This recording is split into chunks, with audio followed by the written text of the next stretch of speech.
Hi guys. So I'm not going to be teaching anything today. I'm actually going to be having a discussion. So a lot of times where we either get turned off by the term meditation or perhaps we might think it's too hard or else it seems like it's very threatening almost.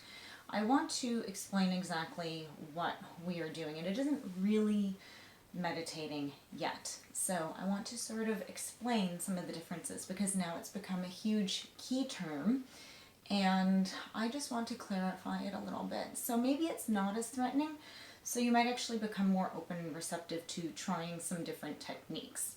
So first of all, I'm going to go very broad over everything. So for those of you who are watching this and you have more knowledge, yes, I know that everything goes a lot deeper than this, but I'm trying to just explain so everybody has a better understanding over what it is so that maybe they will go and investigate more. So this is just a very high level discussion. So according to one of the big texts in yoga, there's 8 limbs of yoga, okay? So there's the yamas and the niyamas, which is sort of like the do's and the don'ts. There's the asana, which is what we're mostly known for in the Western world, which is the postures.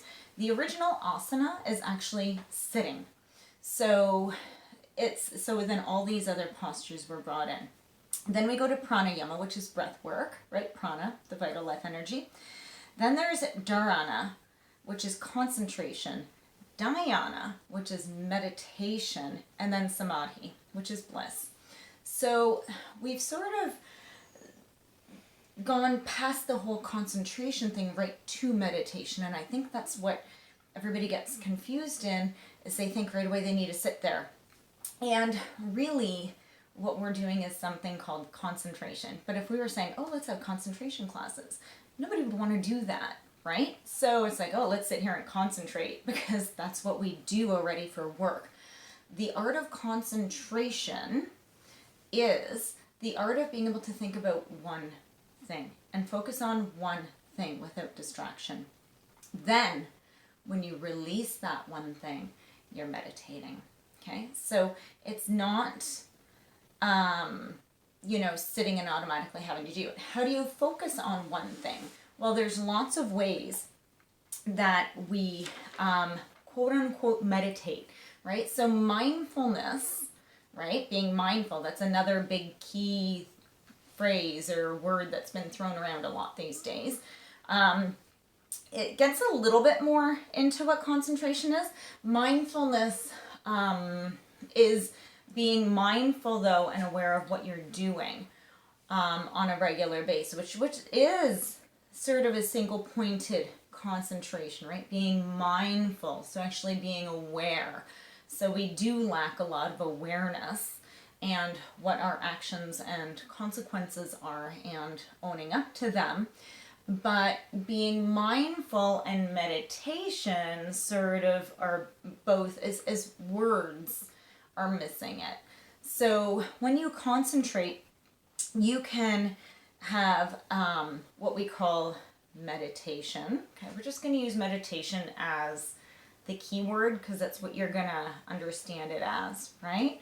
A guided meditation, right? And so this allows you to stay focused on that thing through the entire duration, which is fantastic because how many things are we asked to do at the same time these days? We're asked to multitask like crazy. So that in itself can seem very threatening and very undoable. So think of a meditation as just trying to focus on one thing, right? Maybe it doesn't seem as bad now that you do that, right? So there's relaxation techniques, right? It can be called relaxation. It could be chanting, right? So mantras and chanting, repeating words. It's about getting into this one single-minded way, this single thought, and to just release into it and let it to be entirely encompassing on you.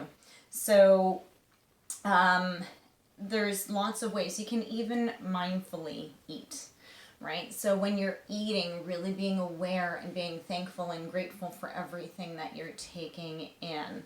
So there's lots of different ways to describe it. I just thought that a lot of times when I say meditation, I see a lot of people just like, it goes right past them because it's like they want nothing to do with it. And it's not as bad as what it seems. Everybody can benefit from sort of a concentration practice, whether it's just to clear your mind of everything else going on and focusing on one thing. Your goal may not be pure meditation. That's fine. But everybody can benefit from releasing all of the crap and just allowing yourself to focus on one thing. I hope that clarifies it a little bit. If you have any questions, please feel free to comment below. I'd love to help you out. And also check out the rest of my channel. I do have some meditations, guided meditation. I do use the term meditation because that's what everybody knows it as. So a lot of meditations out there, pretty much if it's guiding you down a path and it's spoken or even with music, it's allowing you to focus on that one thing, which once you release that one thing, then you're in meditation or you're sleeping. Okay, have a wonderful day, and I hope that clarified everything. Thanks.